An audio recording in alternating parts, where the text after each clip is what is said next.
One day, Edward was in the shed where he lived with the other engines. They were all bigger than Edward and boasted about it.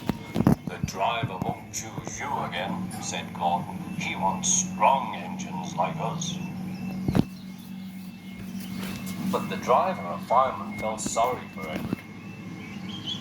"Would you like to come out today?" "Oh, yes, please," said Edward. So they lit his fire, made lots of steam, and Edward puffed away.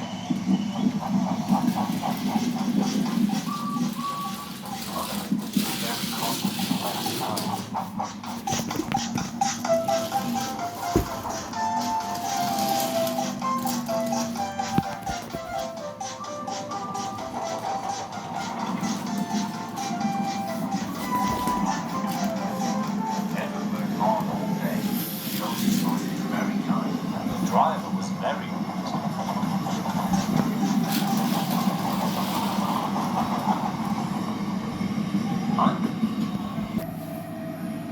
I'm going out again tomorrow, Edward told the other engines that night.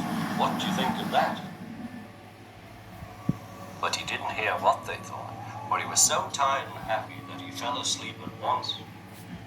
Next morning, Edward woke up to find nothing had changed. Gordon was still boasting. "You watch me, little Edward, as I rush through with the express. That will be a splendid sight for you. Goodbye, little Edward. Look out for me this afternoon."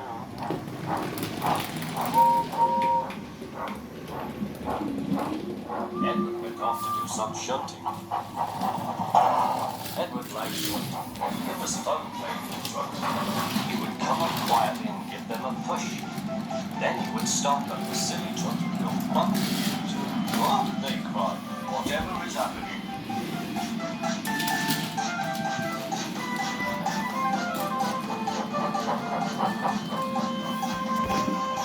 Edward played till there were no more trucks. Then he stopped to rest. Presently, he heard a whistle. Gordon was very cross. Instead of nice shiny coaches, he was pulling a lot of very dirty trucks. "A goods train, a goods train, a goods train." A shame. Edward laughed and went to find some more trucks. Then there was trouble. Gordon can't get up the hill before the North Edward's driver. "Will you take Edward and push him, please?" They found Gordon halfway up and very cross. His driver and fireman were talking to him severely. "You're not trying." "I can't do it," said Gordon. "The noisy trucks hold an engine back so." Edward's driver came up. "We've come to push." "Don't use it all," said Gordon. "You wait and see," replied Edward's driver. They brought the train back to the bottom of the hill.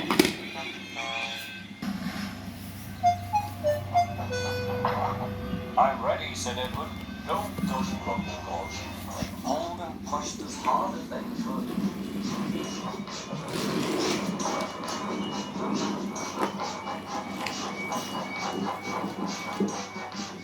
"I can't do it, I can't do it, I can't do it," puffed Gordon.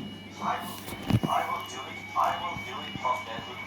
Edward pushed and puffed and pushed as hard as ever. And almost before he realized it, Gordon found himself at the top of the hill.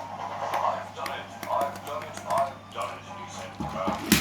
He forgot all about Edward and didn't notice. Edward was left out of breath and far behind. He ran on to the next station, and there he found the driver and fireman were very pleased with him. The fireman gave him a nice long drink, and the driver said, "I'll get out my paint tomorrow and give you a beautiful coat of blue with red stripes. Then you'll be the smartest engine in the shed."